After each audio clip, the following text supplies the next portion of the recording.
They say that some men don't come out, waka go Finland, go dey look for Simon Ekpa for over there. No be small thing o.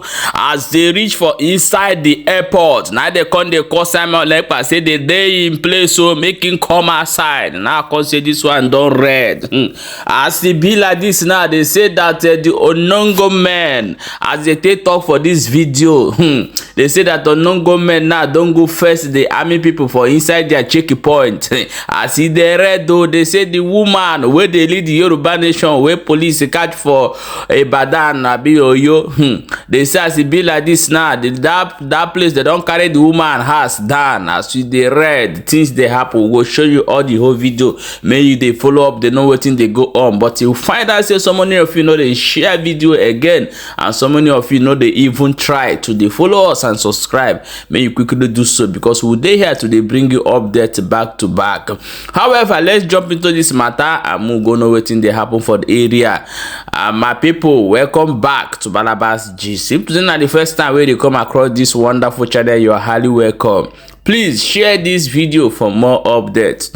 As it be like this, they say that some men don't carry their two leg waka enter inside the Finland, say that they look for Simon Ekpa. I can say this one don't red though. But however, we will watch the video before we come back and continue. Yes, I can't. Yes, I know now. Helsinki Airport now. Helsinki Airport. Yes, this is, you can see men. Men is here. I know now. Helsinki Airport. Yes, you can see them. So, Maketi, Enim, Simon Ekpa. I know Beggy. Yeah, Beggy Kaimo. So, Kaimo notice you were quado. You're trying to camera is well quado. You need line a Buddha in the bio, because I'm now how many years you know, but I'm not being hit at the so give an opportunity in the bay. Here, our airport, you can see it. Our airport to get in here. See, here, our airport to get. So, keep on killing our people, but we are coming for you. We are coming. It's a matter of time. We know that you are not coming back again. You are not coming back, but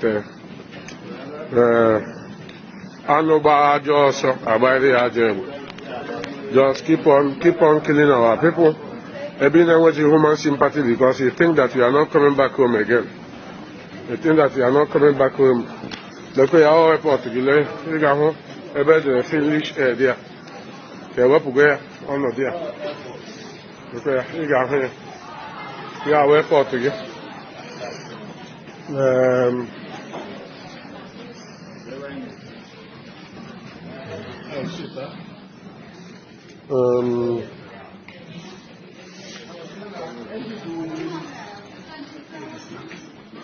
So I just do one. Okay,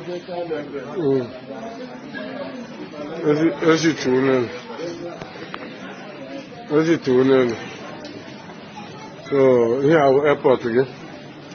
Yeah, we are airport. Finland, the guy now put on work. He need to be more here. Finland, the guy now put on Finland. The guy is a man. No wonder how that's about the guy, because when they need people, I need to do shit like a gun. No, but that I am had the not protect the guy. When in fact, I'm a European Union now, because happy about that. Osinani must say to Finland. Somebody, we are coming. I'm going to keep on updating you people. I will keep on updating you people much in it, and they will.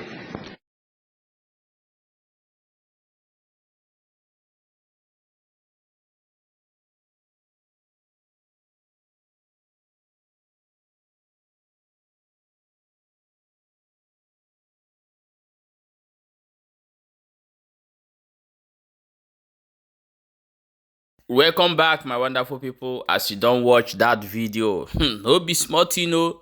I beg, may you drop your own opinion for inside the comment section regarding this video where you just watch it. Let us also show you this video, may you know what they happen for this area for inside Biafra land, where the unknown government go visit army people again for inside checkpoint.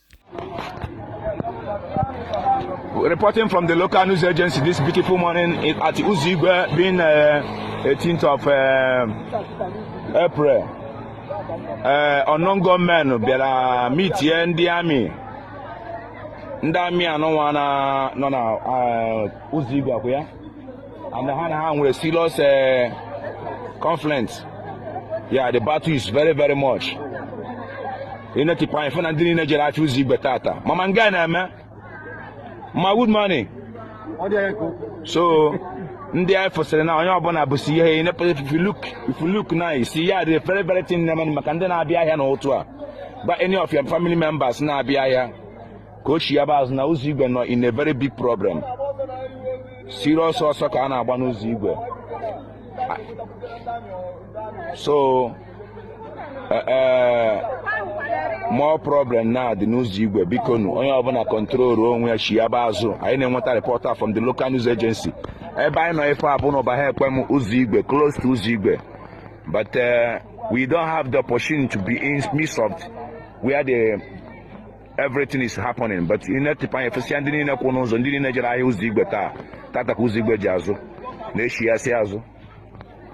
So ọ bụrụ ya enwerekwa ife ama anyị ga-ekwu na until anyị agwagoro ndị na-eje ahịa maọbụ ndị na-eniwu ya ka ha chi ya azụ.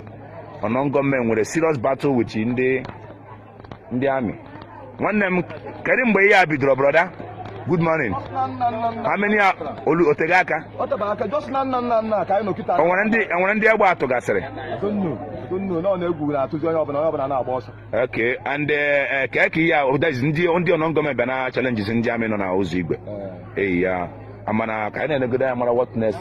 Thank you very much and God bless you. We are reporting from the local news agency here. Thank you. Yeah, my wonderful people, welcome back. This one are the one where they happen for inside Biafra land. However, let's proceed to enter inside another matter where they for our hand. They say that the woman will lead these people. We go inside the government house. So they say the governor don't provoke, go carrying house, go down. Watch the video before we come back, continue. Bẹ́ẹ̀ni àwọn bá bẹ̀rẹ̀ sí bẹ́ẹ̀ni ló àwọn bẹ̀rẹ̀. Àárín ilé gbogbo kíní ẹ̀ wà kìí ṣe. Ẹ láti kílẹ̀ yóò lúyọ̀ ní ti fún ẹ tó fi jẹ́ kó lúyọ̀ lórí. Oyé wa náà ni o. Lọ́rọ́ lúyọ̀ lé nìkan wọ́n sá tàgẹ́tì o.